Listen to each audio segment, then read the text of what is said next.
Okay, so I'm here with Erin Downey, my astrological superstar, and we are gonna talk about the monthly forecast for May and what's coming in the month of May. I feel like when I read through all your astrological notes this month, that this month was really about getting on your pathway that's aligned with you and inner transformation. It's definitely way more exciting and less hefty. I guess maybe it would be hefty in a different way, but way more exciting than April. April had a lot of emotional up and downs and a lot of financial transitions. And this month seems like a lot of fun. So, do you have anything that you would like to share before we start talking about specific dates?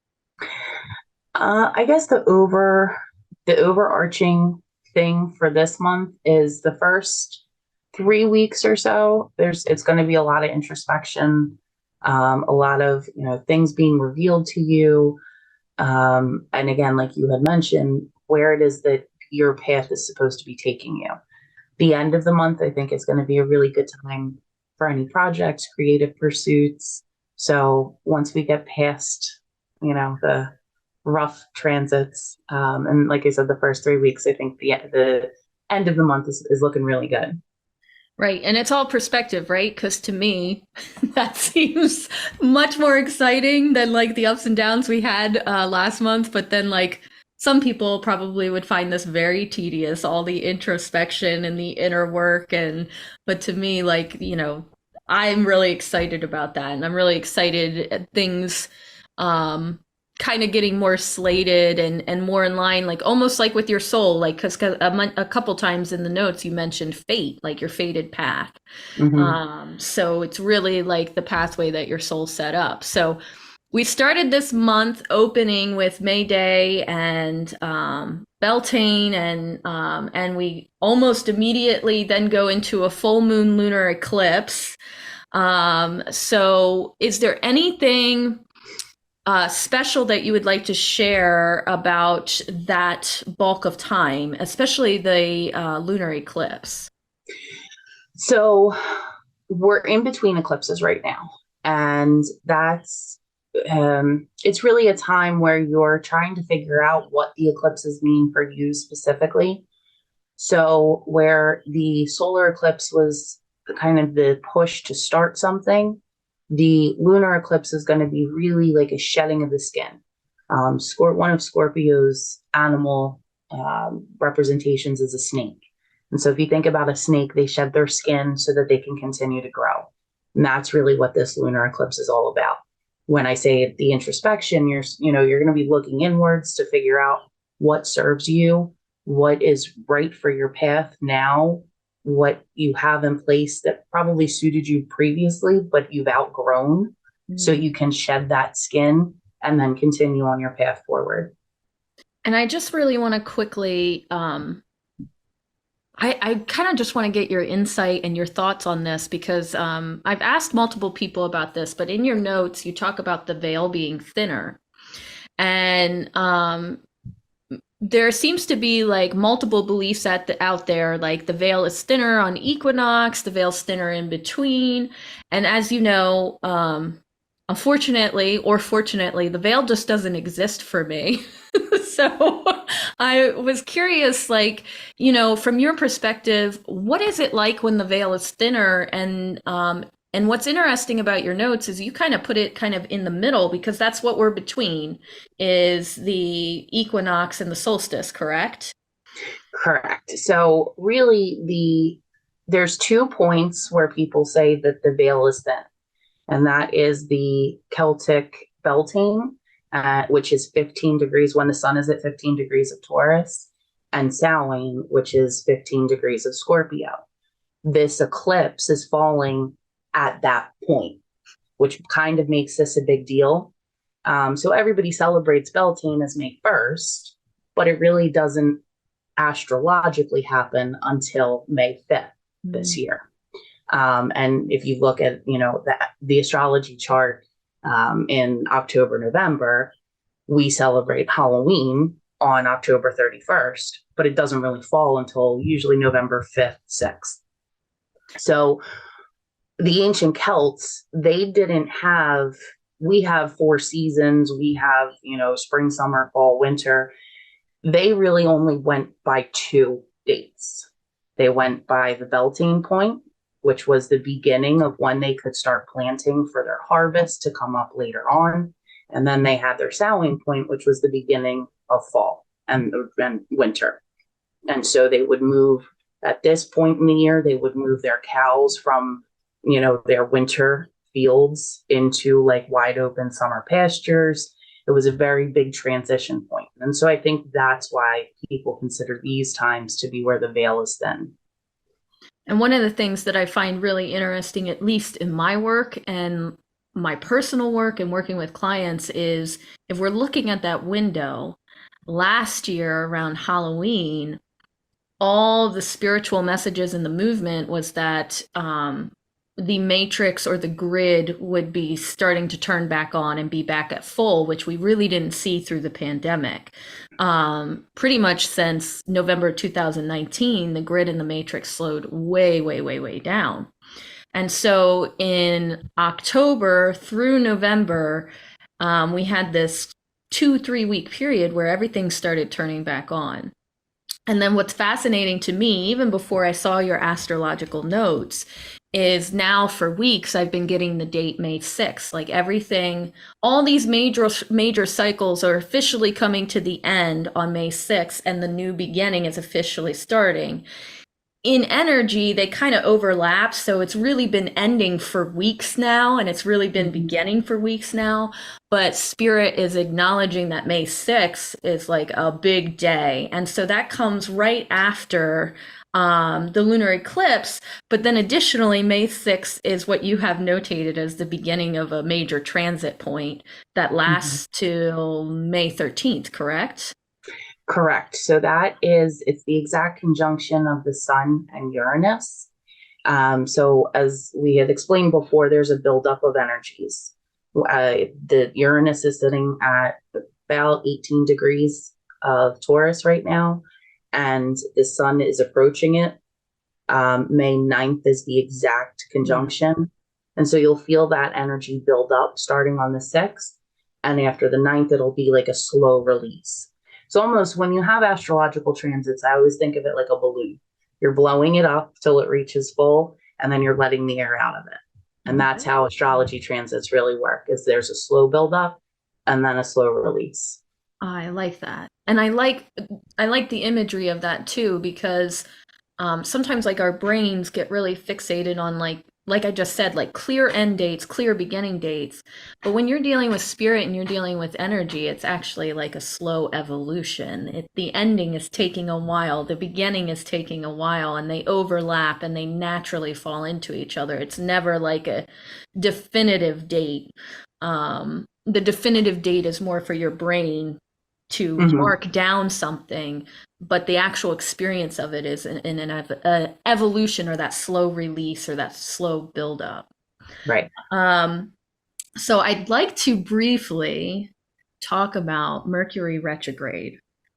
Because it's a hot topic all over the place. But we are still technically in Mercury retrograde. How long does that last?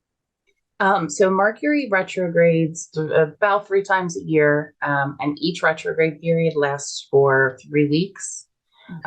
So because it happens because Mercury is the closest planet to the sun, so it retrogrades more frequently than any other planet. And when you look at an astrology wheel, you'll see once Mercury passes the sun, then you know that you're getting close to a retrograde period. Mercury then will come back and cross back over the sun to be behind it, and then it'll slowly play its game of catch up again. So right now we're in Mercury retrograde. I've heard people who have had problems with electronics, cars, communications being either missing or mistaken. Your intended response is not how it's taken by the person receiving it. So those are the typical things that you have to be aware of with Mercury retrograde. And it really depends on if you are a Gemini or a Virgo in your placements. You may feel it more because Mercury rules Gemini and Virgo. Or if it's happening in your sign or where you have other placements. So if you're a Taurus sun or moon, because this is taking place in the sign of Taurus, you may feel it more. Well, and one of the things I had to check my notes to make sure I was right. One of the things that you mentioned was that with this retrograde, is you might be looking at some of your ancestral or legacy trauma and breaking those patterns. I thought that was fascinating that that could be connected to a retrograde. Well, so that's because it's at that particular point in time, the Mercury retrograde is going to be in an aspect called a sextile to Saturn. And so it's Mercury is giving you the review piece of it. And Saturn is all about, Saturn is father time. So it's, when you think about those two things, it's really making you review your past. And then that also entails your ancestral lines. And that kind of hints again that, like, if you've spent the last couple of years working on ancestral trauma, this is a window where it could come to an end. And if you haven't reached that yet in your healing or your energy work, this is a point where it may open up for you. Exactly. Yeah. Or the one thing that you have been missing and searching and trying to figure out what is the connection, that will suddenly reveal itself to you so that you can continue your work. And I don't know. I just feel like that's the theme of May. Like, there's so many windows where, like, things that were missing slide into place, or, like, things that you've been working on have come to an end and a new journey is starting. And actually that fits in right in line with the next couple dates that you mentioned, because then we move into the new moon on May 19th. Mm-hmm. And the remainder of the month is really focused on new projects, new creative energy. There's a lot of new stuff coming in. So, like, May is just kind of fascinating. So talk to me about this new moon, because in April, and you correct me if I'm wrong, but when we were looking at the new moon for April, we were kind of approaching it as like, yeah, this probably isn't the best month to make intentions. Like, it's more about going with the flow. And this month, it's really about embracing the new energy that's coming in. So what is so dynamically different between April's new moon and, unless I'm wrong, was that our full moon? No, it was our new moon, wasn't it? It was the new moon. Yeah. So it was because the new moon in April, it was the second new moon, I believe, but that had, it was the eclipse. That was the solar eclipse that started this eclipse time period. Yeah. And eclipses are known for being unpredictable.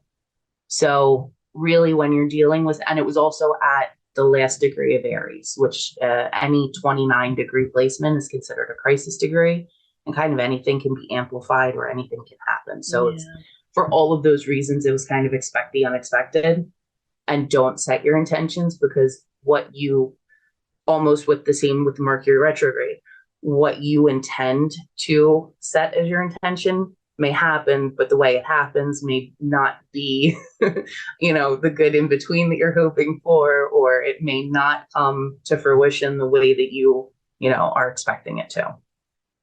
And go ahead. Sorry. That's okay. I was just going to say the new moon in Taurus, that's also towards the end of Taurus.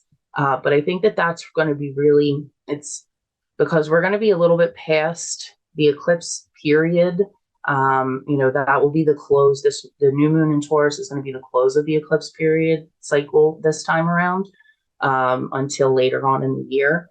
And so I think it's really, we can get into that time period of, spring is here, everything is in bloom, everything is bearing fruit, and let's put our intentions in the same realm as the way that nature's flowing right now.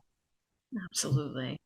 And I do want to cover this really quickly. There's one other thing I'd like to go back to, but before I do, I want to cover May 21st because in your notes you bring Mhm. up the duality. That is because of Gemini, correct? Correct. Gemini is known as the twins. So it's anything that has a light and a dark, a masculine, feminine, plus minus. So, And so, if I had to make a guess from my experience, anyone that's kind of been waiting in the wings to really start their hefty, deep spiritual work and grid work and twin flame work, May 21st is when you're really going to start seeing that come to the surface because a lot of that work all has to do with breaking down the dichotomy that we live in or those polarities that we live in and being able to be whole and see the complexity within yourself and the complexity within others and not seeing everything in that duality. It's good to have that as a tool for our understanding, but the reality of humanity in the world doesn't necessarily work in that duality. Like we said, it's kind of more overlapping and very complex. So when I went through your notes for May 21st, I thought about some of the young adults that have been just like kind of chomping at the bit to really get into the bulk of their work. I suspect they're going to have a very busy summer because I think May 21st is again like this window where they can really delve into it. And likewise, if you've been doing that for the last couple years, this may be a window where it's coming to an end for you and you're starting something totally new. If you ever truly come to the end of the journey of understanding the duality that we live in, that the 3D world brings forth. But I thought that was really cool. And likewise, when I went through your notes and you talk about the beginning of May, you talk about synchronicity in the mhm. beginning part of the month.